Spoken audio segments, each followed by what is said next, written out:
எல்லாம் முக்கியம். ஜெபம் முக்கியம், பாடல் முக்கியம், ஆராதனை முக்கியம். அந்த சூழ்நிலையில தான் பிரசங்கம் பண்ணப்பட வேண்டும். இந்த பாட்டு பாடி ஜெபம் பண்ணி அப்புறம் ஆராதிச்சு அப்புறம் பிரசங்கம் பண்ணுறதெல்லாம் அது இப்போ மனுஷரால் ஏற்படுத்தப்பட்ட முறைன்ற மாதிரி நான் யோசிச்சுட்டு இருந்தேன் பாருங்க. ஆனால் வேதத்தில் ஒரு சம்பவம் இருக்குது, அதை எடுத்து வாசிக்க விரும்பல, ரொம்ப நேரம் ஆகும்.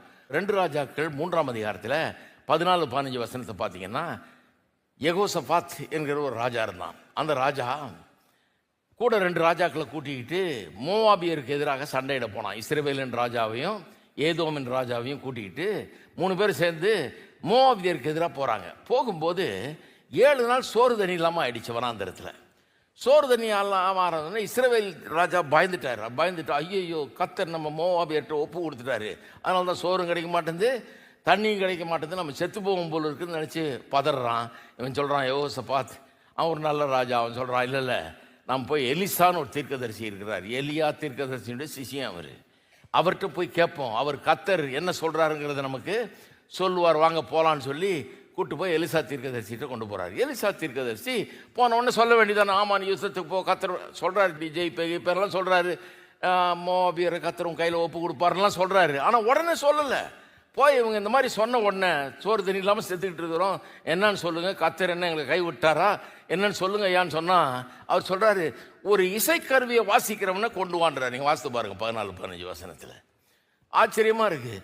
ஒரு இசைக்கருவியை வாசிக்கிறவனை கொண்டு வாண்டுறாரு. அவன் இசையை வாசித்தவொன்னே தான் இவருக்கு கர்த்தருடைய வார்த்தை வருது. ஹலோ, நான் நினைக்கிறேன் அங்கேருந்து தான் இந்த மாதிரி ஆராதனை முறையே வந்ததுன்னு. சிலர் நினைக்கிறேன், அது என்னையா மியூசிக், எனக்கு இந்த கிட்டாரும் தேவையில்லை, ட்ரம்ஸும் தேவையில்லை, ஒன்றும் தேவையில்லை, கர்த்தருடைய வார்த்தை இருந்தால் போதும். எலிசா அப்படி சொல்லலை. அவனை கூட்டு வா, இந்த கிட்டார் வாசிக்கிறவனை கொண்டு வா, அவன் கொஞ்சம் வாசித்தாதான் சரி போடுன்னு சொல்லி வாசித்து அந்த ஆராதனையின் சூழ்நிலையில் கர்த்தரை துதித்து ஆராதிக்கிற அந்த சூழ்நிலையில் தான் கர்த்தருடைய வார்த்தை அவருக்கு வருது. இன்ஸ்பயர் ஆகி சொல்கிறார், என்னெல்லாம் செய்ய போகிறார் கர்த்தர், இவங்களுக்கு எப்படி ஜெயத்தை தருவார்லாம் சொல்கிறாரு.